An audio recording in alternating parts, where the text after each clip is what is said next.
welcome back, everybody. So traveling during the holiday season, it is stressful enough, right? But keeping your skin clear and feeling beautiful, looking your best, can be tricky during this time. Did you know, and perhaps you don't know, because I just learned this, that when you travel, like when you jump on a plane, that actually plays a trick on our skin. Perhaps that's not why we look our best sometimes when you get off the plane and you get to your hotel room.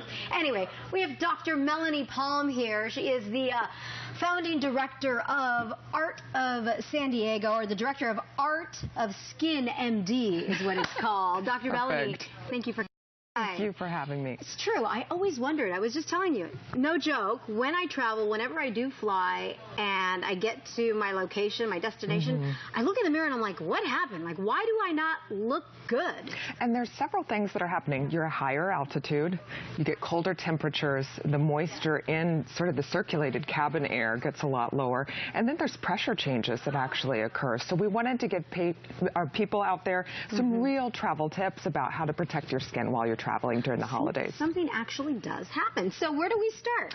Well, step number one is you bring a humidifier on the plane. No, I'm just kidding.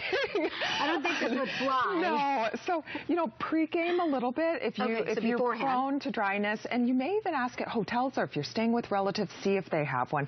One of the big things, and this is common sense, is really stay hydrated on the plane. Alcohol's not a great idea because that's going to dehydrate you, but make sure that you're drinking, you know, lots and lots of water during the flight and afterwards, because you really get decompensated. So I know about the staying hydrated and how good that is for your skin, but going back to the humidifier, so you're saying to put this like by your nightstand and just turn it on at night? Yeah, and you know, you can get a nice easy one just over the counter, you know, from your grocery store. See, I do that for my kids for respiratory thing. I never think of doing that for myself. Yeah, and now we're in winter temperatures, so think about it. We just got a little cold spell now.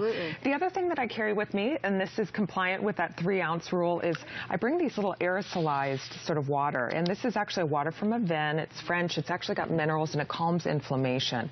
But if you do that, you want to make sure you seal it in, either with something with hyaluronic acid, or this is great. Either you can use Aquaphor, Vaseline, or CeraVe now has a healing ointment. And I tell patients, put this in your mucous membranes. It sounds a little funny, but when our mucous membranes get dry, when we touch our face, that's when viral particles invade, and that's how we get sick on planes. That's how we get sick. That's interesting. And the spray here, the mist, you put this on where? You can put it on everywhere. You can mist your face, but I do tell patients, after you do that, lock in that moisture with a little light moisture afterwards, so you're getting kind of double the dose of the water. Oh, I think I put too much on. I like now this you'll have the glow. Okay, very good.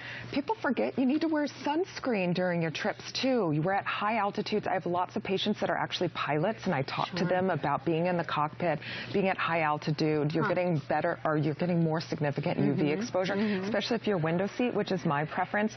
Make sure that either during the flight, keep it down unless there's something fun to actually look at, keep the shade down, or make sure that you're actually applying sunscreen before you get on that flight. I've never thought of that and being on the plane. So it makes total sense. You're at higher altitude. And don't forget neglected areas like neck, chest, and hands. I think, you know, women have a tendency to take care of our face, but we forget these areas too. Absolutely. And speaking of the, and also not just when you're flying, even just in general, right? During the winter season. Absolutely. Put the sunblock on, because even though you step outside and, okay, it feels cold because it's 60 degrees here or, you know, 55, 60 degrees, the sun is still shining. It's still there. Even on cloudy days, we're still getting 80% of the sun exposure we'd get on a sunny day. So even though it's wintertime, shorter days, make sure that you're wearing your sunscreen. Good reminder. And what do we have back here? So finally, and this probably isn't going to be great news, but if you've got your favorite fragrances, especially if you're more eczema prone or sensitive skin, be careful about the amount you're using while you travel, because like I mentioned,